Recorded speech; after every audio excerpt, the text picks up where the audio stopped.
এবং নফসকে নিয়ন্ত্রণ করার জন্য এটি প্রচণ্ড গুরুত্বপূর্ণ।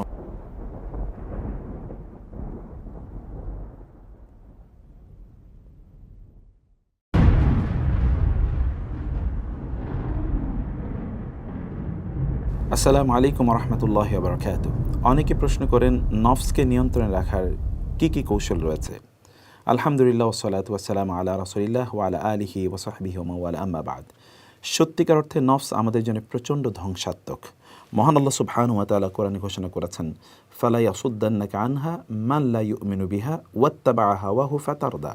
অর্থাৎ যে ব্যক্তি তার নফসকে অর্থাৎ তার প্রবৃত্তিকে, তার নিজের মনের আকাঙ্ক্ষা ইচ্ছা যা মনে চায় তাই তারা করে, সেই ব্যক্তি অধঃপতিত হয়, তার ভয়ঙ্করভাবে পতন ঘটে এবং ধ্বংসের মুখে নিমজ্জিত হয়। মহান আল্লাহ সুবহানাহু ওয়া তাআলা বলেছেন, ওয়া আম্মা মান খাফা মাকামা রাব্বিহি ওয়া নাহান নাফসা আনিল হাওয়া ফাইনাল জান্নাতা হিয়াল মাওয়া। বিপরীত দিকে যে ব্যক্তি তার নফসকে, তার হাওয়াকে অর্থাৎ তার নিজের কুপ্রবৃত্তিকে নিয়ন্ত্রণ করতে পারে, জান্নাত হচ্ছে তার আশ্রয়স্থল, জান্নাতেই সে বসবাস করবে। তার জন্যে সেটিকে আল্লাহ সুবহানাহু ওয়া তাআলা তার জন্যে আবাসস্থল হিসেবে নির্ধারণ করেছেন। আল্লাহ সুবহানাহু ওয়া তাআলা বলেছেন, আফারাআইতা মানিত্তাখাযা ইলাহাহু হাওয়াহু। আপনি কি তার দিকে তাকিয়েছেন, তাকে দেখেছেন, তার বিষয়টি চিন্তা করেছেন যে তার নফসকে তার প্রভু অথবা তার ইলাহ বানিয়ে নিয়েছে। অনেকেই কিন্তু তাদের নফসের উপাসনা করে থাকেন, কিন্তু তিনি জানেন না যে তার নফসের উপাসনা তিনি কীভাবে করেন। যেমন ধরুন, আপনার মনে যা চায় আপনি তাই করেন, আপনার মনে যা চায় আপনি সেটি শরিয়ার কোনো মানদণ্ডে আপনি কখনোই সেটিকে বাজ বিচার করতে চান না। মনে চাইছে অতএব আপনি এটি করছেন। অনেকে তো এটাও বলে থাকে, আমি যা মনে চাই আমি তাই করি। এভাবে সে তার স্বাধীনতা অথবা এভাবেই সে তার আত্মম্ভরিতা, অহংকার ইত্যাদিকে জাহির করতে চায়। কিন্তু সত্যিকার অর্থে এই ব্যক্তি আসলে তার নফসের পূজারী, অর্থাৎ সে তার নফসের পূজা করছে। এই নফসের পূজা থেকে বা নফসের কুমন্ত্রণা থেকে আপনি কিভাবে নিজকে রক্ষা করবেন, নফসকে কিভাবে নিয়ন্ত্রণ করবেন, সেই কয়েকটি বিষয় কোরআন এবং সুন্নাহর আলোকে আপনাদের সামনে উপস্থাপন করতে চাই ইনশাআল্লাহ। প্রথমত হচ্ছে, নফসকে যদি আপনি নিয়ন্ত্রণ করতে চান তাহলে আপনাকে ফজরের সালাত জামাতের সাথে আদায় করতে হবে। সুবহানাল্লাহ, রাসূলুল্লাহ সাল্লাল্লাহু আলাইহি ওয়াসাল্লাম বলেছেন, যে ব্যক্তি ফজরের সালাত জামাতে আদায় করে সেই ব্যক্তি আল্লাহ সুবহানাহু ওয়া তাআলার জিম্মাদারিতে সারাদিন থাকে। আল্লাহ সুবহানাহু ওয়া তাআলার জিম্মাদারিতে কেউ যদি থাকে তাহলে কি তার নফস কখনোই তাকে কুপথে বা বিপথে তাকে অনুপ্রাণিত করতে পারবে? ইন্নান নাফসা লাআম্মারাতুম বিসুই ইল্লা মান রাহিমা রাব্বি। আমার রব যার উপর রহম করেছে সে ছাড়া প্রত্যেকেই কিন্তু তার নফসে আম্মার অর্থাৎ তার নফস তাকে খারাপ কাজে উদ্বুদ্ধ করে থাকে। অতএব নফসকে যদি আপনি নিয়ন্ত্রণ করতে চান তাহলে আপনি ফজরে আপনি সালাতটিকে জামাতের সাথে আদায় করুন, ফজর পরে ঘুমাবেন না, এবং সম্ভব হলে আপনি প্রয়োজনে দুপুরে একটু কায়লুলা করে নেবেন। রাসূলুল্লাহ সাল্লাল্লাহু আলাইহি ওয়াসাল্লাম বললেন, কিলু, তোমরা দুপুরে কায়লুলা করো, ফাইন্না শায়তানা লা ইয়াকিল, কারণ শয়তান তো আসলে দুপুরে কায়লুলা করে না, শয়তান দুপুরে বিশ্রাম নেয় না। অর্থাৎ দুপুরে সামান্যতম এতটুকুই কিছুক্ষণ 2, 4, 5 মিনিট, 10 মিনিট, আধা ঘন্টা কিছুক্ষণ চোখ বন্ধ করে রাখুন। কায়লুলা একদিকে সুন্নাহ পালন হবে, অন্যদিকে আপনার নফসকে আপনি নিয়ন্ত্রণ করতে পারবেন ইনশাআল্লাহ। 2 নম্বর বিষয় হচ্ছে যে আপনি খাবারের পরিমাণ কমিয়ে দিন। দিনে সর্বোচ্চ আপনি 3 বার অথবা তার চেয়ে একটু বেশি খান, কিন্তু খাবারই যেন আপনার একমাত্র কারণ না হয়ে দাঁড়ায়, বা একমাত্র আপনি বেঁচে আছেন কেন, you live for food, you live to eat. আপনি বেঁচে আছেন কেবলমাত্র খাওয়ার জন্য, এবং কোথায় কোন ধরনের খাবার পাওয়া যায় এগুলো নিয়ে কেবলমাত্র আপনি প্রতি মুহূর্তে ব্যস্ত রয়েছেন। এটি যদি হয় তাইলে আপনি আপনার নফসকে বরং আপনি উস্কে দিচ্ছেন। এই জন্যে আরবরা বলে থাকে যে সাম্মিন কালবাকা ইয়াকুলুক, অর্থাৎ তোমার নফসকে তুমি খাবার দাও প্রচুর, তাইলে এই নফসই তোমাকে কোনো এক সময় খেয়ে ফেলবে। এবং সত্যিকার অর্থে আমরা আমাদের নফসগুলোকে খাবার দিতে দিতে এমন একটি জায়গায় নিয়ে গিয়েছি যে এগুলো মোটা তাজা হয়ে গেছে, এখন এগুলোই আমাদেরকে নিয়ন্ত্রণ করে। নফসকে নিয়ন্ত্রণ করতে হলে তাকে খাবার কম দিন। এই জন্য ওমর রাদিয়াল্লাহু তাআলার একটি বিখ্যাত কথা আছে। ওমর রাদিয়াল্লাহু তাআলা তিনি বলেছেন যে তোমাদের ইয়াকুমুল বেতনা, তোমরা পেট পূজারীদের ব্যাপারে সাবধান থাকো, তোমাদের পেটের পূজা করা থেকে তোমরা সাবধান থাকো। কারণ তোমাদের পেট তোমাদের জন্যে, যদি পেটটাকে প্রতি মুহূর্তে ভর্তি রাখো তাহলে এটি তোমাদেরকে সালাত থেকে অলস করে দেবে, তোমাদের শরীরকে এটি ক্ষতিগ্রস্ত করে দেবে, এবং তোমাদেরকে মুআদ্দিয়াতুন ইলা সাকাম, অর্থাৎ বিভিন্ন ধরনের রোগ তোমাদের মধ্যে তৈরি করে দেবে। ওয়ালাইকুম বিল কসদি ফি কুতিকুম, এবং তিনি বললেন তোমাদের খাদ্য গ্রহণের ক্ষেত্রে তোমরা মধ্যম পন্থা অবলম্বন করো। সেই জন্য আপনারা কেবলমাত্র খাবারের জন্যই বেঁচে থাকবেন না, এটির জন্য আপনার একমাত্র উদ্দেশ্য না হয় we eat to live, we don't live to eat. আমরা কেবলমাত্র বাঁচার জন্য খাই, আমরা খাবারের জন্য বাঁচি না। এই জন্যে হাদিসে এসে রাসূলুল্লাহ সাল্লাল্লাহু আলাইহি ওয়াসাল্লাম বলেছেন, আমরা এমন একটা সম্প্রদায়, আমরা যতক্ষণ পর্যন্ত ক্ষুধা না লাগে ততক্ষণ খাই না, আর যখন খাই তখন একেবারে পেট পূর্ণ করে আমরা খাই না। এটি উম্মাহ মুসলিমের একটি বৈশিষ্ট্য, অতএব এটিকে আপনারা করার চেষ্টা করবেন। তৃতীয় যে বিষয়টি হচ্ছে, ততটুকু হচ্ছে যে প্রতিবেলা যখন যতটুকু খাবার আপনি গ্রহণ করবেন ততটুকুকে আপনি আপনার জন্য যথেষ্ট মনে করবেন এবং সম্ভব হলে একটুকু কম খাবেন। অর্থাৎ আপনি কেবলমাত্র পেট ভর্তি করে যখনই খাচ্ছেন তখনই একেবারে পেট ভর্তি করে খাচ্ছেন। আপনি হয়তো বা 2 বার 3 বার বা 4 বার এরকমই খাচ্ছেন আপনি, কিন্তু যখনই খাচ্ছেন তখন একেবারে পেট ভর্তি করে নাকের ডগা পূর্ণ করা পর্যন্ত আপনি খাবেন, এটি কখনো করবেন না। রাসূলুল্লাহ সাল্লাল্লাহু আলাইহি ওয়াসাল্লাম তিনি কি বলেছেন? তিনি বলেছেন যে সবচেয়ে নিকৃষ্ট মা মালা ইবনু আদামা ওয়াআন শাররা মিন বাতনি, একজন বানি আদম সবচেয়ে নিকৃষ্ট যে পাত্রটি পূর্ণ করে সেটি হচ্ছে তার পেট। অতএব পেটটাকে 3 ভাগ করার জন্য তিনি বলেছেন, 1 ভাগ আপনি খাদ্য দিয়ে পূর্ণ করা, অন্য ভাগ পানি দিয়ে পূর্ণ করা, এবং তৃতীয় ভাগটি আপনি যেন অক্সিজেনের জন্য, নিঃশ্বাস প্রশ্বাস এবং ডাইজেশনের জন্য সেটিকে যেন আপনি আলাদা করে রাখেন বলে রাসূলুল্লাহ সাল্লাল্লাহু আলাইহি ওয়াসাল্লাম বলেছেন। অতএব খাবারের সময় একটু কম খাওয়া, এবং বিশ্বাস করুন সালফে সালিন তারা বলতেন যাদের উপরের অংশ অর্থাৎ পেট যাদের পূর্ণ তাদের মাথা কিন্তু খালি থাকে, এবং যাদের পেট অপূর্ণ থাকে তাদের মাথা অর্থাৎ তাদের উপরের অংশ এটি জ্ঞান দ্বারা পূর্ণ থাকে। অতএব জ্ঞান দ্বারা পূর্ণ করতে হলে আপনাকে নিশ্চয়ই পেটটাকে কিছুটা হলেও খালি রাখতে হবে, অন্যথায় আপনি সেই পরিমাণ জ্ঞান অর্জন করতে পারবেন না। পঞ্চম যে বিষয়টি আপনাকে করতে হবে তাহলে যে সকাল সন্ধ্যা যিকির আজকার করুন, প্রোডাক্টিভিটি। সুবহানাল্লাহ, আপনি যদি প্রচণ্ড প্রোডাক্টিভ হতে চান তাহলে মহান রব যিনি আপনার মধ্যে প্রোডাক্টিভিটি তৈরি করে দেবেন তাকে স্মরণ করুন, যিকির আজকার করুন। সকালে যিকির কি, সন্ধ্যার যিকির কি? আপনি যদি বলেন আসবাহানা ওয়া আসবাহাল মুলকু লিল্লাহ, আমসাইনা ওয়া আমসাল মুলকু লিল্লাহ, আপনি যদি আল্লাহ সুবহানাহু ওয়া তাআলার কাছে আপনি সুপর্দ করেন আপনার নিজকে, তাইলে আপনি দেখবেন যে ইনশাআল্লাহ আপনার গোটা দিন এবং গোটা রাত ইনশাআল্লাহ আপনার জন্য প্রোডাক্টিভ হবে। অতএব সকাল এবং সন্ধ্যার যে জিকিরগুলো আছে সেই জিকিরগুলো মনোযোগ দিয়ে সেই জিকিরগুলো পড়তে থাকুন। আসবাহানা ওয়া আসবাহাল মুলকু লিল্লাহ, এরকম আরও অনেক জিকির আছে যেগুলো আপনি দেখতে পাবেন যে কোরআন এবং সুন্নাহ এই জিকিরগুলো আছে, সেগুলো আপনারা পড়বেন ইনশাআল্লাহ।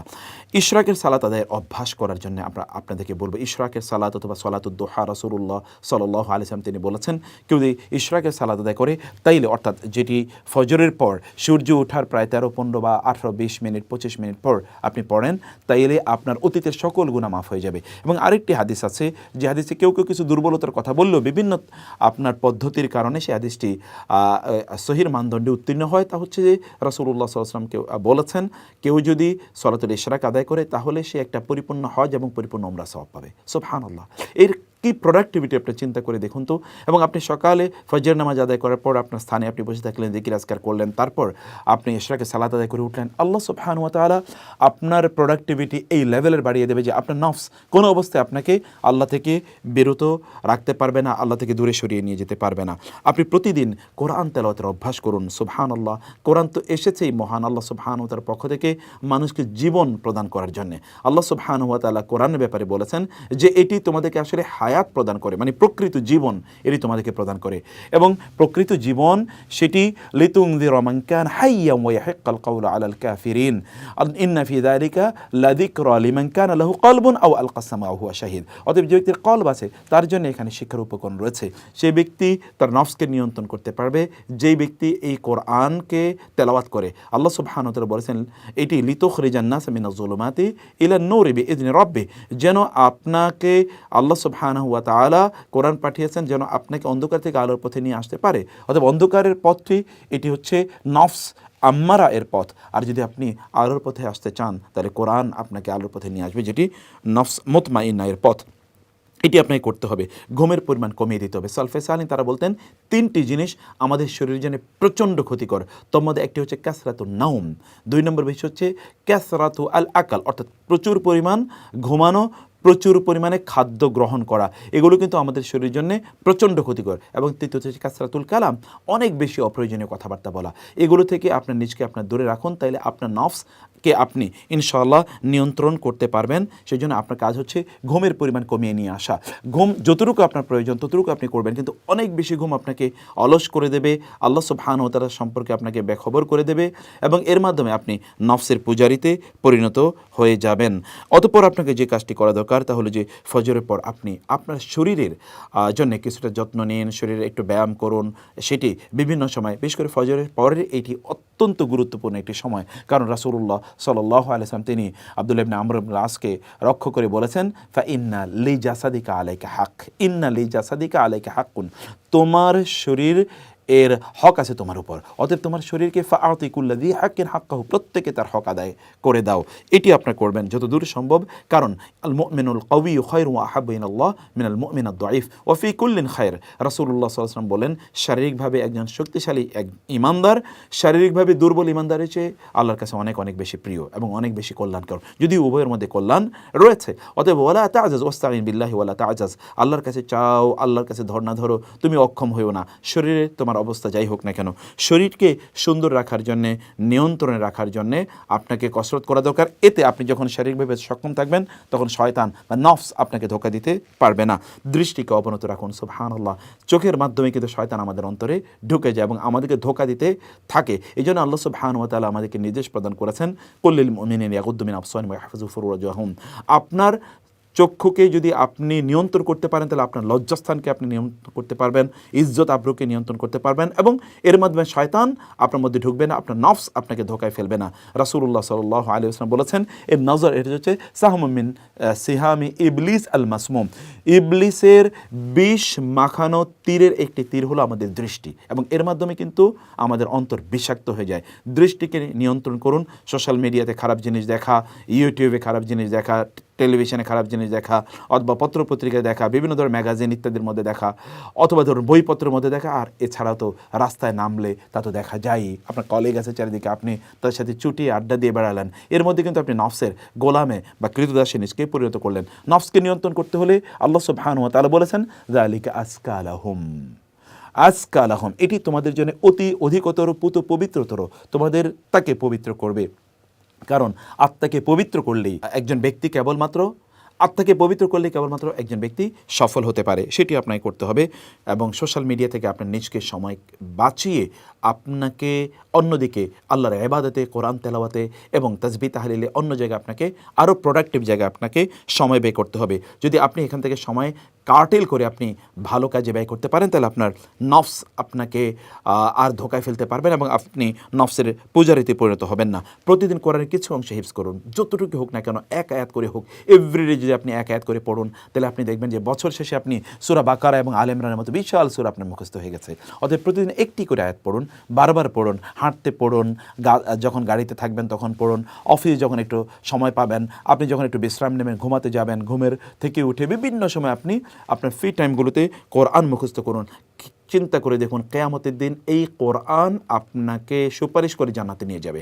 আর এই কোরআন আপনার মধ্যে প্রোডাক্টিভিটি তৈরি করার জন্য এসে, এই জন্য কোরআন যে ব্যক্তি হিফজ করতে পারে প্রচণ্ড প্রোডাক্টিভ হয়, নফসের পূজারিতে তারা হতেই পারে না। কারণ কোরআন তো আপনাকে প্রোটেকশন দেওয়ার জন্য এসছে, কোরআন আপনাকে এসেছে আপনাকে হেদায়েতের, ইন্না হাদাল কোরআন ইয়াহদি লিল্লাতি হিয়া আকওয়াম, কোরআন তো আপনাকে সবচেয়ে সর্বোত্তম পথ দেখানোর জন্য এসছে। কোরআনের সাথে লেগে থাকুন, কোরআন হিফজ করার চেষ্টা করুন ইনশাআল্লাহ, এবং প্রতিদিন টার্গেট করুন যে আপনি কতটুকু হিফজ করবেন। কমপক্ষে একটি করে আয়াত হিফজ করুন। বিশেষ করে আপনি রাতের বেলা যখন ঘুমাতে যাবেন তখন আপনি পুত পবিত্র হয়ে পবিত্র অবস্থায় ঘুমাতে যাবেন। রাতের বেলা ঘুমাতে যাওয়ার আগে আপনার যে সুন্নাহ কাজগুলো আছে সেগুলো আপনি বেশি বেশি করুন। সেটি কি তা করবেন আপনি রাসূলুল্লাহ সাল্লাল্লাহু আলাইহি ওয়াসাল্লাম যেমনটি বলেছেন, কেউ যদি রাতে ঘুমাতে যাওয়ার আগে তিনি যে কোরআন তেলাওয়াত করেন তাইলে তিনি লাম ইউকতাব মিনাল গাফিলিন, তাহলে সে গাফেলদের অন্তর্ভুক্ত হবে না। অতএব রাতে ঘুমানোর আগে পুত পবিত্র হন, পবিত্র বিছানায় ঘুমাতে যান। তার আগে সম্ভব হলে 100 আয়াত অথবা কমপক্ষে 10টি আয়াত কোরআনের আয়াত মুখস্থ তেলাওয়াত করুন অথবা দেখে দেখে তেলাওয়াত করুন। অতঃপর আপনি শুয়ে সেখানে যে তাসবিহ তাহলিলগুলো আছে, যেমন ধরুন কুল হুয়াল্লাহু আহাদ, কুল আউযু বিল ফালাক, কুল আউযু বিন নাস এবং আয়াতুল কুরসি, এবং সেখানে আপনি সুবহানাল্লাহ, আলহামদুলিল্লাহ, আল্লাহু আকবার, এই যে তাসবিহগুলো আছে, যে তাসবিহ পড়ে আমাদেরকে ঘুমাতে হয়, এবং আপনি ঘুমাতে বিছানায় যাওয়ার যে দোয়াগুলো আছে সেই দোয়াগুলো আপনি পড়েই তারপরে ঘুমাতে যাবেন, তাইলে ইনশাআল্লাহ সূরাতুল বাকারার শেষের দুটো আয়াত আছে, সেই দুটো আয়াত পড়বেন, তাইলে ইনশাআল্লাহ আপনাকে নফসের যে কুমন্ত্রণা আছে এগুলো থেকে ইনশাআল্লাহ এই কোরআনই আপনাকে প্রোটেকশন প্রদান করবে। আল্লাহ সুবহানাহু ওয়া তাআলা আপনাকে প্রোটেকশন প্রদান করবেন ইনশাআল্লাহ। সম্ভব হলে প্রতিদিন তাহাজ্জুদের সালাত আদায় করুন। রাসূলুল্লাহ সাল্লাল্লাহু আলাইহি ওয়াসাল্লাম বললেন, জিবরিল আমার কাছে এসেছে এবং বলেছে যে এই তাহাজ্জুদ হচ্ছে শারাফুল লিল মুমিন, মুমিনের জন্য এটি একটি মর্যাদা। এবং রাসূলুল্লাহ সাল্লাল্লাহু আলাইহি ওয়াসাল্লাম তিনি বলেছেন, তাহাজ্জুদের সালাত কোনো একজন ব্যক্তি যদি আদায় করে তাহলে পরবর্তী দিনগুলোতে তার কতটা কল্যাণ হবে আপনি কোরআনের দিকে তাকালে সেটি দেখতে পাবেন। আল্লাহ সুবহানাহু ওয়া তাআলা তার রাসূলের ব্যাপারে বলেছেন, ইন্না লাকা ফিন নাহারি সাবহান তাওয়িলা, দিনের বেলা আপনার অনেক কাজ আছে, সেজন্য রাতের বেলা কিছু সময় আপনি আল্লাহ সুবহানাহু ওয়া তাআলার সামনে দাঁড়িয়ে সালাত আদায় করুন। দিনের কাজগুলোকে আল্লাহ সুবহানাহু ওয়া তাআলা আপনার জন্য সহজ করে দেবেন এবং নফসকে নিয়ন্ত্রণ করার জন্য এটি প্রচণ্ড গুরুত্বপূর্ণ। কারণ আপনি রাতের বেলা কেউ যখন দেখছেন তখন আপনি আল্লাহর সামনে দাঁড়িয়ে আছেন, আপনার নফসের নিয়ন্ত্রণে থাকবে ইনশাআল্লাহ। এই জন্য তাহাজ্জুদ গুজাররা কখনোই নফসের কৃতদাসে অথবা নফসের পূজারিতে তারা কখনোই পরিণত হয়নি। এই যে 15টি টিপসের কথা আমরা বললাম, এগুলোকে আপনার প্রতি পালন করুন, লালন করুন, এগুলোকে প্র্যাকটিস করুন, ইনশাআল্লাহ নফসকে আপনি আপনার নিয়ন্ত্রণে রাখতে পারবেন। আর যে ব্যক্তি তার নফসকে নিয়ন্ত্রণে রাখতে পেরেছে তিনিই সফল কাম। মহান আল্লাহ সুবহানাহু ওয়া তাআলা আমাদের সকলকে নফসকে নিয়ন্ত্রণে রাখার তৌফিক দান করুন। হাযা ওয়া সাল্লাল্লাহু সুবহানাহু ওয়া তাআলা নবিয়ানা মুহাম্মদ ওয়া আলিহি ওয়া সাহবিহি আজমাইন। ওয়া আসসালামু আলাইকুম ওয়া রাহমাতুল্লাহি ওয়া বারাকাতুহু।